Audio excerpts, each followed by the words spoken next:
Hey, what's up, guys? This is Martin from MI5. I wanted to talk about Sofi today in this video, what it's been doing, what it's continuing to do, and let's look on the one-day chart here. This is Friday,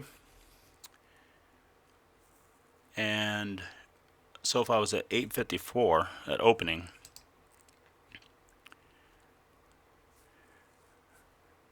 Well, actually, I think it was even up to 9.49 at one time. And then throughout the day, by around 11 a.m., it went down to 8.92. Had a slight recovery at 9.06, 9.07, and just continued to sell off throughout the trading day and wound up with a closing of $8.54. Now, if you guys have watched previous videos, you will know that my average cost, it used to be $14.77. I bought a little bit more, and average cost is $14.64 per share. So I'm about $12,122 down currently, and going down lower. Now, my main concern with this video is, will SoFi go down to $7? We're already at 8.54. Will it hit 6? Time will only tell. We're going to find out real quick where the bottom is. In the comment section, let me know. Are you guys stuck bag holding SoFi like I am? It was only supposed to be a quick swing trade, and I held it a little bit too long, hoping that it was going to recover before it was news of all this stock market crash and all this stuff. And it's another thing I want to address. This sell-off is not based solely on SoFi's performance or lack of performance. This or their company fundamentals. I'm not going to get into all the fundamentals of the company because, for one thing, I'm a day trader. It doesn't really matter to me. Second, right now it doesn't matter. They could be fundamentally the best thing since sliced bread, but it's not going to do them any good right now, or anybody else for that matter, because of this market. And it's the interest rate hikes that people are still blaming COVID-19. And then now they got the thing with Ukraine, possibility of World War III. There's just so much stuff on the table right now. Gas prices are soaring. They're putting sanctions on Russia. There's lots and lots of things on the table here that are causing all this stuff to happen. We're supposed to be going into a recession. 2022 is not turning out to be a great year, and we can only hope to get through this. But I'm going to talk to you guys about how to keep making money even through this rough market. If not with SoFi, then you can do it with I'll show you guys some other techniques. So this is mainly a SoFi video, and I have to use SoFi in the title because otherwise most of you guys don't get to see the video because it's not recommended and it hardly gets any views.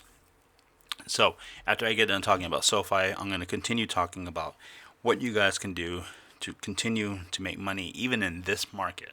Okay, so like I said, let's take a little. This is a one-day chart. Let's expand a little bit to 5 days. And like I said, you can see the rapid decline. I mean, just 4 or 5 days ago, we're looking at 10.08 for SoFi, and now it's down to 8.54.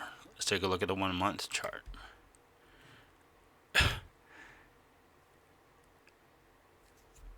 February 16th, we were at 13.08.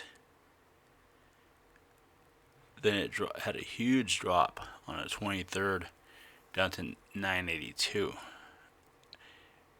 It's even with these little peaks here and there, it's just a completely bearish downtrend. And we'll look at the 3 month, which is even more painful to look at. You can see on January 20th, we're at 15.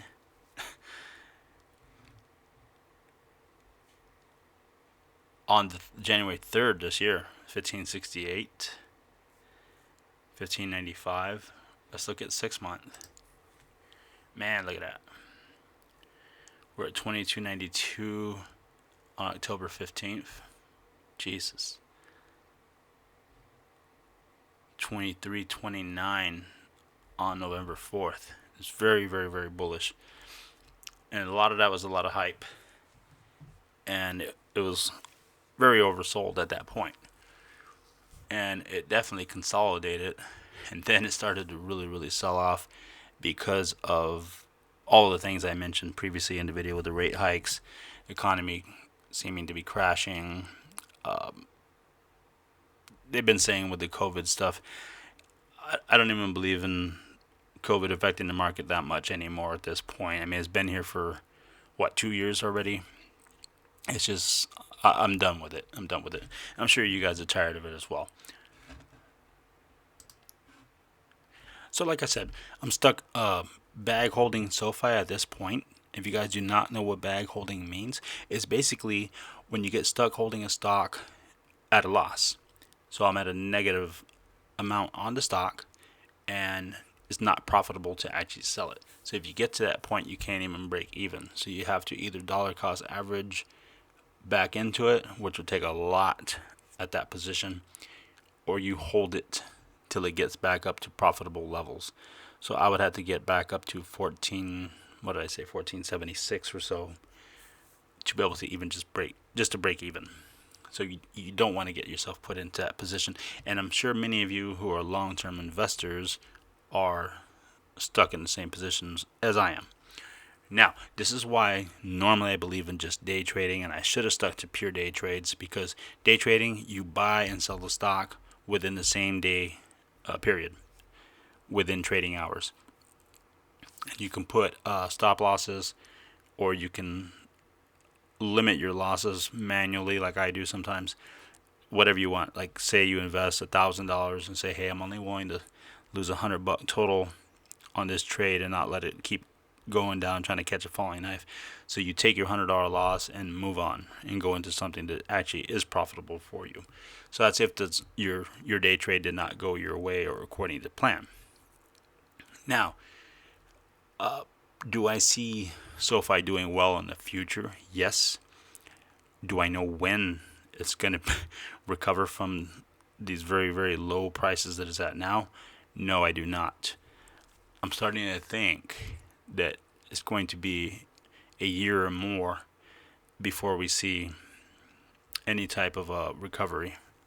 It might start to recover slowly, but I don't even know if even in a year that it will get back up to its previous highs.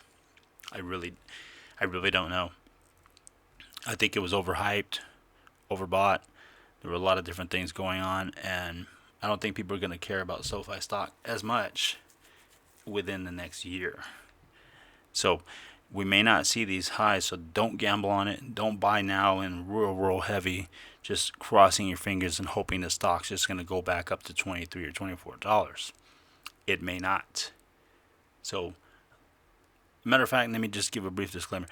I'm not suggesting anybody buy, hold, or sell any stock or crypto. This is just what I'm doing. I don't recommend you guys follow what I do. Make up your own mind and make your own calculated decisions to do your trading the way you see fit for yourself. So, this is the end of the Sofi stock video. Now I'm going to talk to you guys about how to make money in this bear market as we seem to be going into a recession. So let's get into this one. So this is what I was talking about when I was explaining about how to make money even when the market's going down, because it's very bearish right now. We're going into recession and all this stuff, and you can still make money basically betting against the stock market, I guess you could say. So let's talk about it. It's called SQQQ, or SQQQ I call it. Pro Shares Ultra Pro Short QQQ ETF. Now, established in February 2010 by Pro Shares, the Ultimate Pro Short QQQ SQQQ is an inverse leverage exchange traded fund. That's what ETF stands for. Exchange traded fund that tracks the NASDAQ 100 index. The index is composed of the largest companies, both domestic and international, listed on the NASDAQ stock market, but excludes financial institutions. Company holdings are prioritized by total market capitalization. So what are the key takeaways? The ProShares Ultra Pro Short QQQ SQQQ is a 3 times leverage inverse ETF that tracks the NASDAQ 100, meaning it looks to return the exact results of the NASDAQ 100 index times 3. That's why they call it leveraged. This ETF follows the NASDAQ 100, which is heavily weighted toward technology and telecommunications stocks. The SQQ is meant to be held intraday, which means day trade, and it's not a long-term investment. I repeat that. Do not buy this and hold this stock.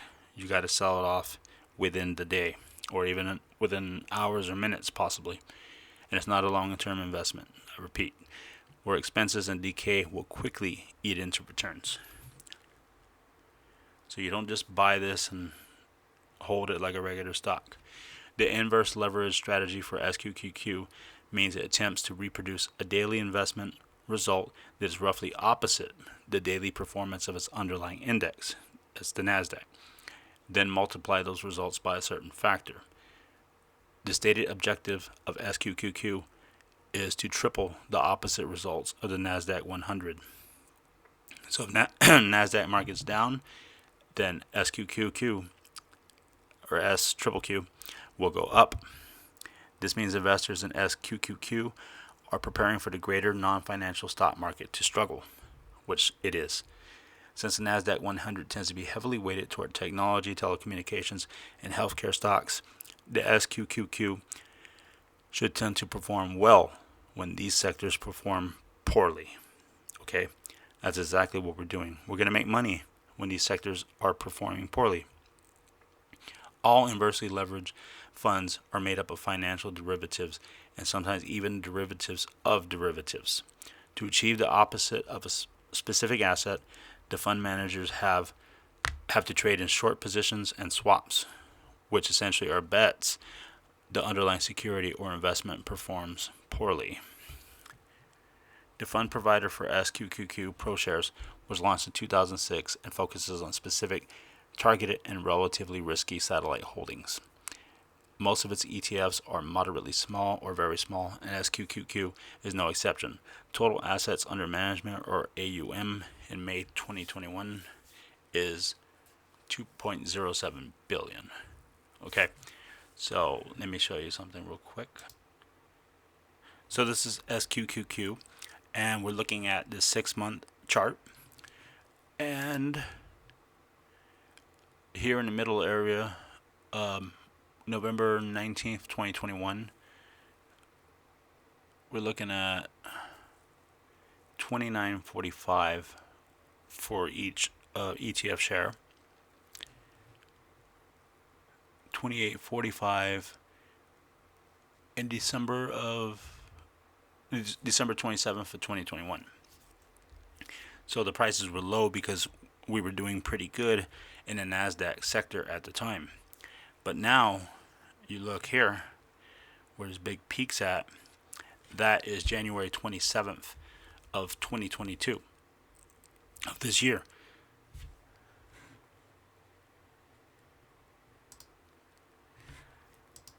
Yeah, January 27th of 2022 this year.